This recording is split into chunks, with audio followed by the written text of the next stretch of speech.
kupata wazo la biashara kwa kuangalia matatizo yaliyoko kwenye eneo husika. Unaangalia matatizo yaliyoko, unaangalia watu katika hilo eneo wana shida gani. Shida yoyote unayoiona wewe kama mjasiriamali, shida yoyote iliyoko katika eneo lako, kwako wewe ni fursa. Mjasiriamali akiona tatizo la maji, watu wanahangaika maji, swali lake anajiuliza, nitafanyaje ili niwauzie maji siku wakiwa hawana maji? Na kuyajua matatizo, kuna njia mbili unaweza ukazitumia. Njia ya kwanza ni kitu gani katika eneo lako ambalo wewe unahangaika kukipata lakini unatamani kiwe kinapatikana. Kwa kama kila siku ukitaka kutuma hela unahangaika kwenda umbali mrefu kwenda kutuma hela zako, inamaanisha hiyo inakuonyesha kuna tatizo kwenye hilo eneo linalohusiana na utumaji wa fedha. Basi wewe unaweza ukapata suluhisho ya hilo eneo. Lakini pili, unaangalia watu wengi wanalalamika nini kwenye eneo lako. Watu wale wanalalamika ni kitu gani ambacho watu ndio wanalalamika mara kwa mara, wanahitaji mara kwa mara. Kile ambacho wanalalamika sana, tafsiri yake ni kwamba kinaonyesha ni fursa ambayo wewe unaweza ukaitumia kwenye eneo lako. Kwa hiyo mjasiriamali si mtu ambaye analalamika kukiwa na shida. Anajiuliza swali kwamba katika shida hii mimi ninawezaje kutengeneza fedha? Ninawezaje kutengeneza suluhisho? Kwa sababu anayetatua matatizo ya watu wengi zaidi ndiye ambaye anapata pesa nyingi zaidi. Anayetatua matatizo makubwa zaidi ndiye ambaye pia anapata pesa nyingi. Kwa njia ya kwanza ni kuangalia kuna matatizo gani yaliyoko katika eneo husika unaloishi. Kama ni eneo lako la makazi au kama ni eneo unalofanyia kazi kwa sasa hivi, labda kama umeajiriwa, wewe angalia tu katika yale maeneo kuna tatizo gani. Lile tatizo ambalo unaliona watu wengi wanalilalamikia, tafsiri yake ya kwamba tayari una soko la kujitosheleza kwenye hilo eneo. Unaweza ukaanzisha kitu na ukaweza kupata suluhisho. Siku moja nikiwa nafanya kazi kipindi bado nimeajiriwa Umoja wa Mataifa, kuna dada mmoja alikuwa ni mfagizi, anafanya usafi pale ndani. Sasa siku moja akanifuata akaniambia nina changamoto ya kifedha. Nikaongea naye, akaomba nimsaidie pesa fulani. Nikamwambia nitakusaidia, lakini nataka kujua nikikusaidia leo, kesho ukipata shida kama hiyo utafanyaje? Akasema sina namna, itabidi nitafute mtu wa kunisaidia tena. Nikamuuliza, hakuna namna unaweza ukaongeza kipato chako kutoka kwenye kazi unayofanya?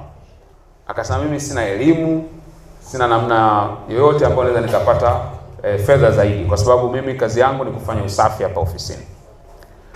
Lakini ulikuwa ukiangalia akija ofisini anawahi, wanakuja saa 12 alfajiri, anafanya usafi, ikifika saa 2 kamili amemaliza usafi, haondoki, anakuwa tu analala pale mpaka inapofika saa 9:30 saa 10 ndio anaondoka, anarudi nyumbani. Na kila siku hiyo ndio ilikuwa ratiba yake ambayo anaitumia. Kwa hiyo anakuja ofisini, anakuja mapema, anafanya usafi, akimaliza kufanya usafi, anaenda anapumzika. Hapo katikati wafanyakazi wanamtuma, nenda kanunulie chakula, nenda kanunulie juice, nenda kanunulie kitu fulani. Sio kwa kumlipa, wanamtuma tu kama dada ambaye yuko pale ofisini. Sasa nikamuuliza swali dogo sana. Nikamuuliza, kwa siku ni wafanyakazi wangapi wanakutuma glasi za juice? Ambayo juice wakati huo nakumbuka ilikuwa inauzwa 2500. Akasema kwa siku naweza nikapata watu 10 au 15 wananituma glasi za juice, na anatoka ofisini anaenda upande wa pili kwenda kununua juice, anakuja kutuletea ofisini.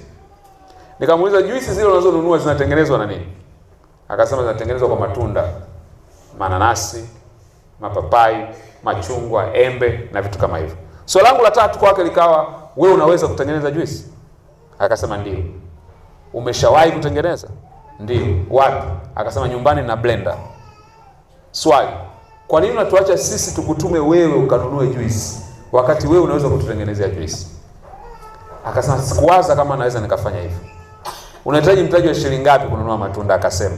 Kaambia sasa nikupe mtaji, kanunue matunda, alafu mimi nitakusaidia kuwatangazia watu ofisini kwamba unauza juice. Akaenda siku ya pili akanunua matunda, akaleta, akatengeneza juice. Kwa mimi nikawaambia wafanyakazi zangu, jamani, tuna juice tamu sana iko ndani. Kanunua glasi moja, nikawaambia na wengine. Kwa hiyo wakaanza kununua juice kutoka kwake. Nikamwambia cha kufanya, tutakuwa tunatunza rekodi. Kila siku unauza glasi ngapi na ni shilingi ngapi. Kilichotokea, kilichomshangaza ni kwamba baada ya mwezi kuisha, mauzo aliyoyafanya kwenye juice yalikuwa ni mara 3 ya mshahara aliyokuwa analipwa kwa mwezi. Alikuwa na fursa iko pale, tatizo liko pale, lakini alikuwa anaona kama vile hana suluhisho ya hicho kitu. Hivi ni mara ngapi ambapo hata wewe kuna fursa zinazokuzunguka ambazo unachukulia tu ni za kawaida, lakini kumbe zinaweza zikakupa kipato cha kibiashara. Na usitafute kutatua tatizo kubwa linalohitaji mamilioni. Hapana. Anza na tatizo ambalo liko ndani ya uwezo wako au ambalo unahitaji rasilimali chache ili ujifunze na ukue katika hicho unachokifanya. Kwa hiyo kwanza tafuta matatizo yaliyoko katika maeneo unayoishi, mtaani kwako, kwa majirani zako, kwenye kata yako. Angalia ni matatizo gani, watu wanahitaji nini sana, watu wanalalamikia nini sana. Sasa badala wewe kuungana nao kulalamikia, usema ni mtaa mzima hii hakuna mtu mwenye akili ya kuweka M-Pesa, mtaa mzima huu hakuna mwenye akili ya kufanya kitu fulani. Sasa wewe tumia hiyo fursa kutafuta suluhisho, kwa sababu ina maana kuna jawabu pale utalitoa na pesa utazipata. Kwa sababu pesa ni matokeo ya kutatua matatizo ya watu. Pesa inapatikana unapotatua matatizo ya watu. Kwa jambo la pili au kitu cha pili unaweza kukitumia kupata wazo la biashara ni kuangalia wewe unapenda nini. Wewe unapenda nini? Kila unachokipenda unaweza ukakigeuza kuwa biashara. Ni rahisi sana kufanya biashara ya urembo kama na wewe unapenda urembo. Ni rahisi sana kufanya biashara ya chakula kama wewe ni mtu ambaye masuala ya kupika unapenda. Ni rahisi kufanya biashara ya kuanzisha kituo cha watoto wadogo cha kulelea kama wewe unapenda sana watoto. Kwa hiyo angalia ni jambo gani ambalo linakuvutia zaidi. Lile linalokuvutia zaidi unaweza ukaligeuza likawa ni biashara yako. Na kila mmoja wetu hapa kuna jambo ambalo analipenda zaidi. Sio kila mmoja anaweza kufanya biashara ya chakula, wala sio kila mmoja anaweza kufanya biashara ya kuuza nguo. Tunatofautiana kwa sababu kuna vitu ambavyo unaweza kaangalia kitu ambacho unakipenda zaidi, unakigeuza, kinageuka kuwa ni biashara yako. Jambo la tatu au njia ya tatu unaweza kaangalia, angalia watu wengine maeneo mengine wanafanya nini.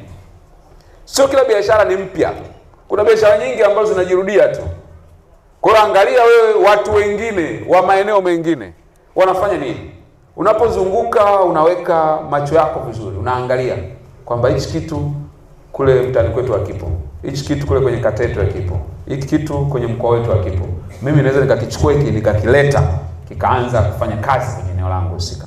Kwa hiyo angalia maeneo mengine watu wanafanya nini, kisha wewe unatumia hiyo fursa kutengeneza kitu katika eneo lako. Hapo maana yake utakuwa umetengeneza biashara nzuri sana.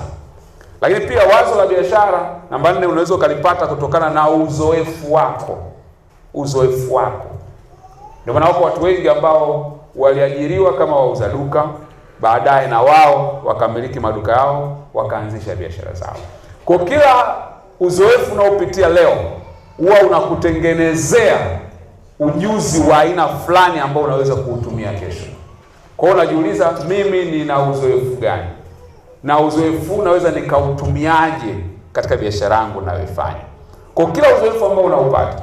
Niliwahi kupata kisa kimoja, binti mmoja yuko pale Dar es Salaam, anafanya biashara ya uuzaji wa chakula. Sasa siku moja nilikuwa namuuliza, ulipataje wazo la biashara ya chakula na umekuwaje mtaalamu sana kwenye mambo ya chakula? Kwa sababu anafanya biashara nzuri sana. Akasema mimi nilipata uzoefu, lakini ulikuwa ni uzoefu wa maumivu sana. Yeye wazazi wake walifariki, baba na mama yake wakamwacha akiwa binti mdogo. Kwa akachukuliwa na mmoja wa ndugu. Alipoenda kwenye ile familia ya wale ndugu, alikuta kuna watoto wengine 5.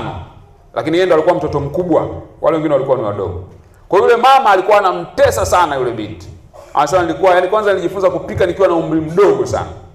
lakini mimi ndio nilikuwa napikia chakula cha familia kubwa, napika mimi mwenyewe. Kwa hiyo katika umri mdogo nikaanza kujifunza kila aina ya mapishi. Nimefikisha umri wa miaka 18, 19, nimekuwa mtaalamu wa upishi kupindukia.